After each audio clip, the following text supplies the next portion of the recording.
Hi, my name's Ian Friedman. I'm from Friedman Law. Today we're going to do a little special video, an unboxing of a Super Nintendo Classic Edition I picked up earlier this morning before I'm heading into the office. I thought this would be a fun little video to record. I'm sure you've seen tons of these videos, so just to add one to the sort of pile. So this is the entire box right here. List all the games on the backs, the ratings.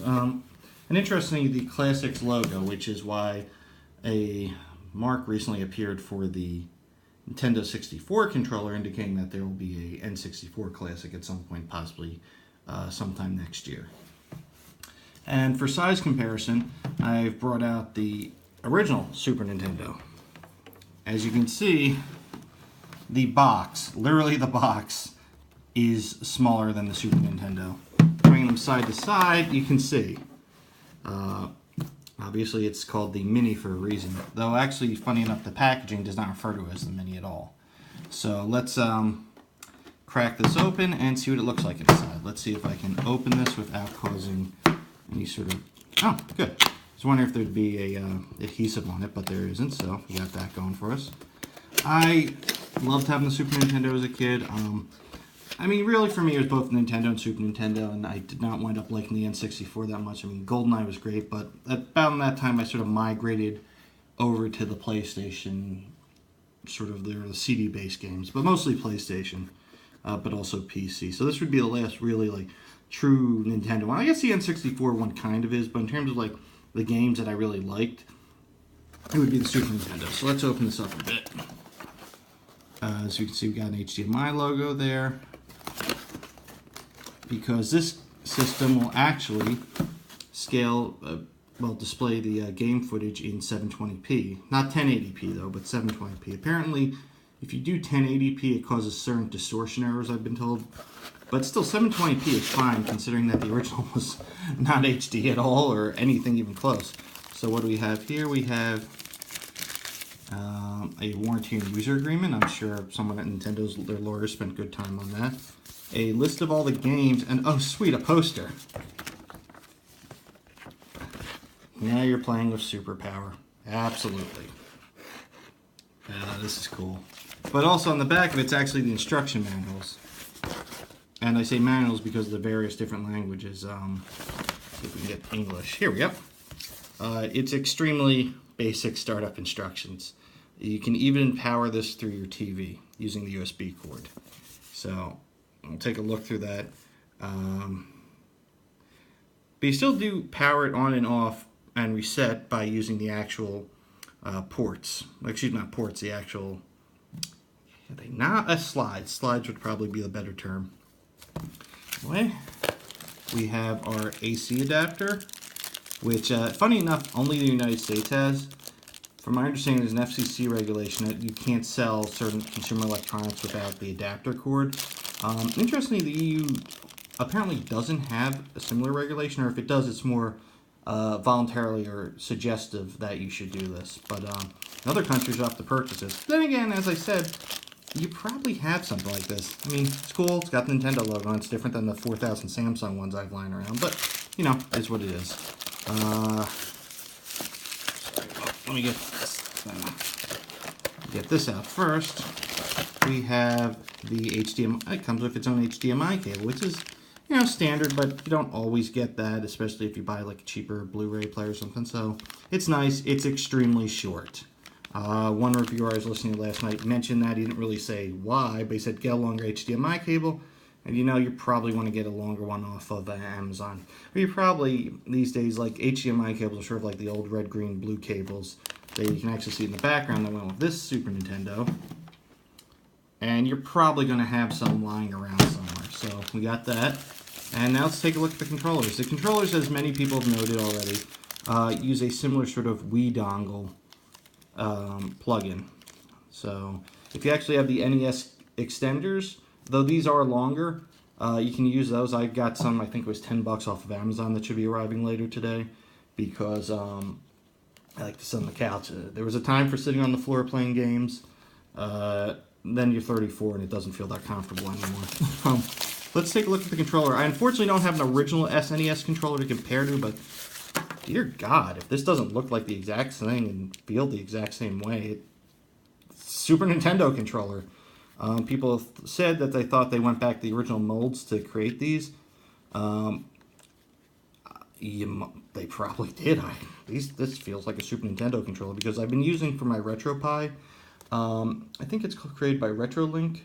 It's either RetroLink or Retro Inc. It's a decent enough SNES clone controller, but my God, I mean, this, like, the 8-bit products feel really nice to have that sort of feel, though they weigh a little different because of what's inside the guts of them. But yeah, it's the Super Nintendo, right to the different types of button types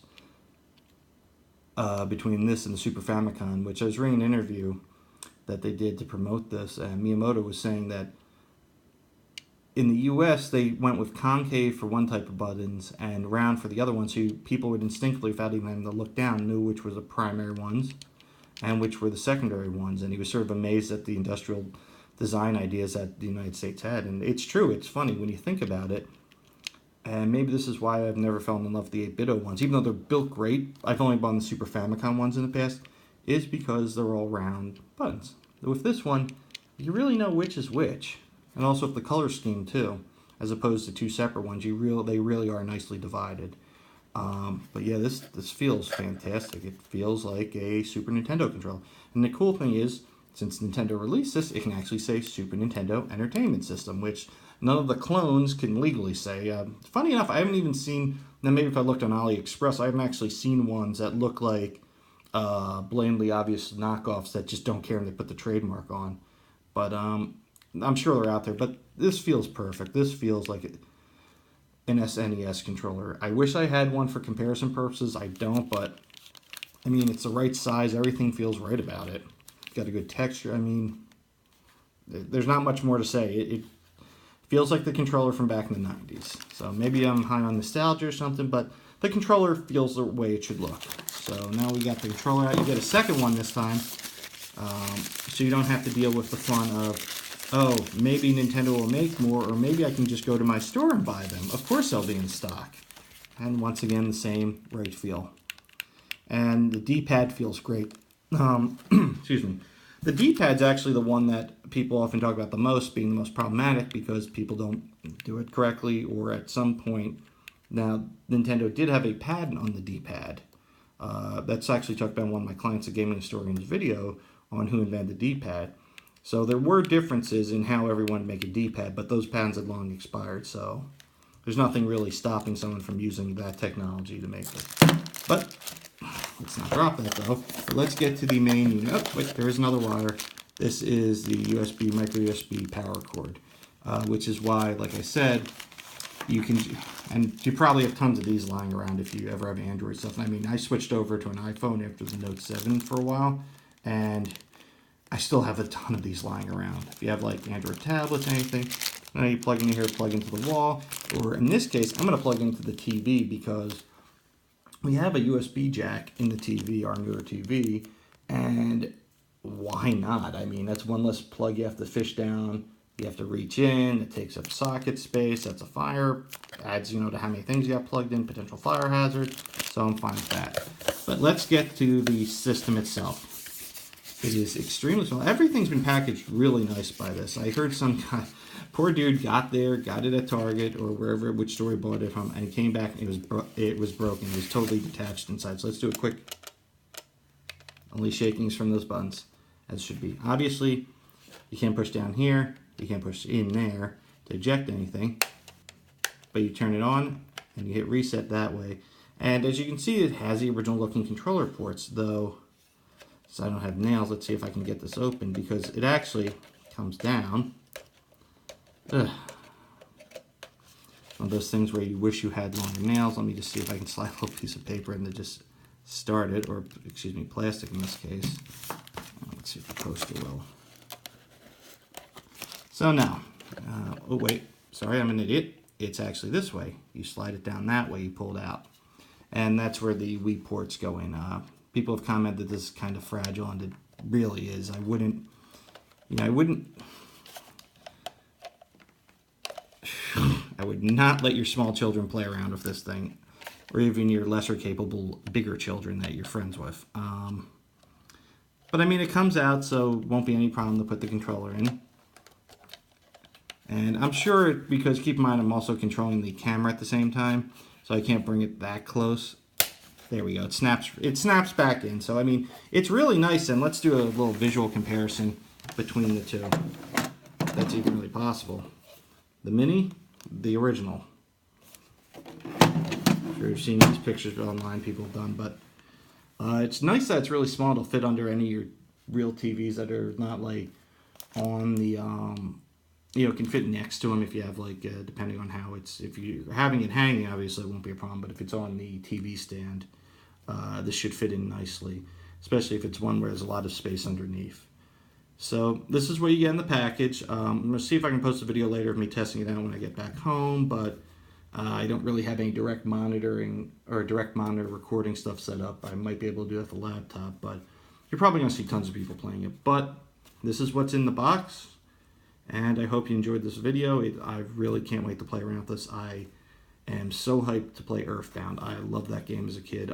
Now, obviously, there are no original manuals that come with it because printing the Earthbound manual would probably dramatically increase the price of this. But I've been told if you go on, while playing it, you get a QR code that comes up, and you can just use it on your phone or whatever device you have, and it'll take you to a Nintendo page that has it.